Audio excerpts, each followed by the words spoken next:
what it was like to learn to drink back at home. So when I came back home, a little while after that trip, my dad, no, this would have been, okay, I know exactly what caused it, because that trip happened during, like, the month of June. I think I was basically gone for all of June. And then when I came home over the summer, I was going to try to get a job. Like, I was inspired, and Ghostlightning, his advice to me had been like, what you should do is get a job working for your dad, and then like move on from there. Now, what he didn't realize is that laws are a little different in America than they are in the Philippines. My dad can't hire me to his own store. Like, I couldn't be an employee of his at his store, just because of the way the company's run. So, because it would have been nepotism. So, like, instead, I went to apply at a different store that was under the same company.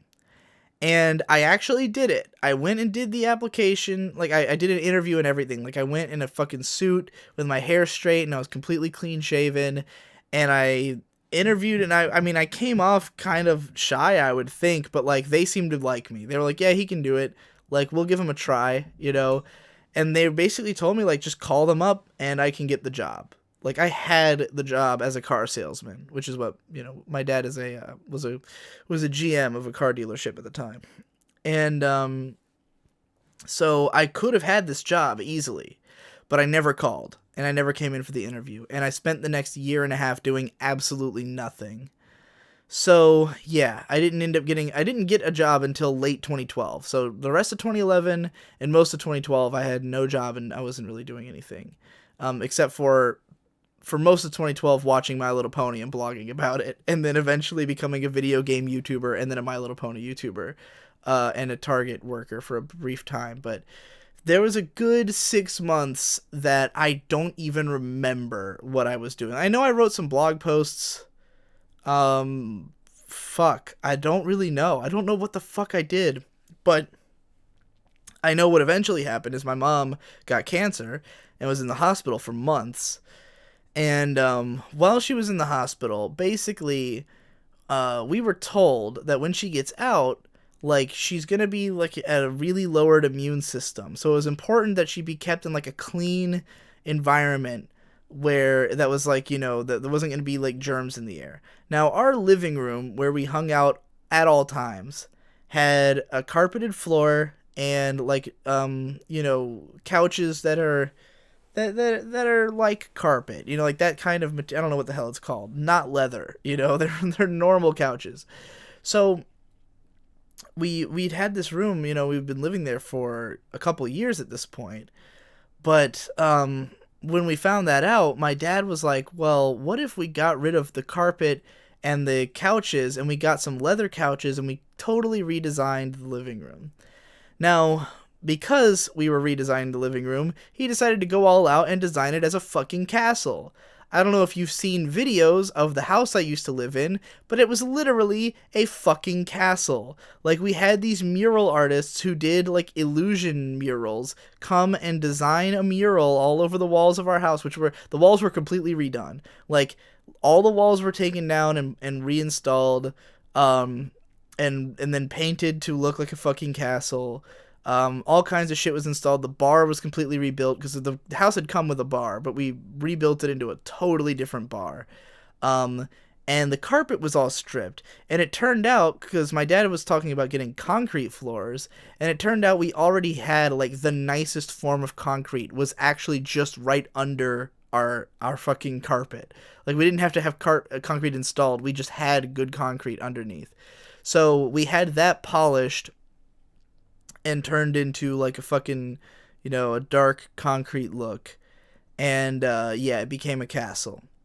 And we got all these leather couches. Well, in the process of doing all that, of dismantling the bar, there was a mini fridge that had come with the house. Like, the house just had a mini fridge in it in the bar. It was this big clunky old mini fridge from the 80s. Looks like it's from a hotel. And that was where we kept alcohol, obviously, since it's behind the bar. Now, the reason that there was a bar in our house was not an alcoholic reason. The old woman who had lived there before us was big into canning, so she had that as like her canning station, and that was what she did back there. But we used it, of course, for as a fucking actual bar, mostly for parties, and kept all our alcohol over there. So the mini fridge was full of Bud Light cans that were from some party at some point. And when the house was being remodeled, my dad decided he wanted to buy a more modern, nice mini fridge for the bar. So the old one, he just gave to me. And I was like fucking sick. So I carried this thing up to my room. I think he helped me. We carry it up to my room, and we don't empty it out or anything. So now I've just got this fridge with like 12 Bud Lights in it in my room, operating. So of course I'm like, I'm gonna drink all these fucking Bud Lights, you know? I'm still, 19 at the time? See, when I drank in the Philippines, it was legal, because the legal drinking age is 18 in the Philippines, but obviously in the US, it's 21. But, you know, it's in my own house, and I had read the Virginia Code. I knew all the alcohol rules, and technically you're allowed to drink underage in your house as long as you have parental supervision. So, yeah, I've got this fridge full of beers, and I want to be someone who drinks beer, and I'm very curious about it, so I start drinking them. And the funny thing about it is that fridge had a problem where it was too cold. Like even on its lowest, or its highest setting rather, it was like slightly too cold, and it would always put ice, like the beers would be icy when I'd open them. So it took an especially long time to drink because I had to wait for them to like defrost as I was drinking them. But I started cracking open these Bud Lights and training myself to enjoy the taste, because like the first few I drank, I hated, you know, but I would like sip at it ever so slowly for hours. And then eventually I got to the point where I could finish a whole can. And then eventually I got to the point where I could finish like a can and a half, you know, and I started to enjoy it a little bit more. And I remember specifically that I was playing, or not even playing a game, but like I would specifically drink beer and watch Rokubu, the lolly basketball anime, because it was a show that, like, I was, you know, I've always been a big lolly guy, and the show was, like, clearly kind of up my alley in that it's about cute lollies playing basketball. And, like, the show kind of takes itself seriously, and that's what's fun about it, is that, like, it's an actually involving sports drama, but it also has really tacky fan service with really hideous character designs. So, like, it was simultaneously a show I did and didn't want to watch, and I figured the only way I could watch it is while drinking. So, like, once in a blue moon, like, maybe once a week or two, I would, like, watch an episode of Rokubu and have a beer, or, like, one or two episodes, and try to finish a whole can of beer. And, yeah, I slowly made it through all the beer. So then I became, like, curious about beer and alcohol, and, around that year on New Year's is when my dad kind of burst the bubble of like drinking with us on New Year's. Like me and my brother Victor, Shade wouldn't drink, not until he was at least 18 did he start trying to drink, because he's 6 years younger than me, so he was a kid. But me and Victor and our friends and my dad would drink on New Year's, and we drink like hard liquor, you know, like we drink tequila and fucking rum. And we started having like basically parties with my friends every month or two, where everybody would come over and we just get shit faced on hard liquor.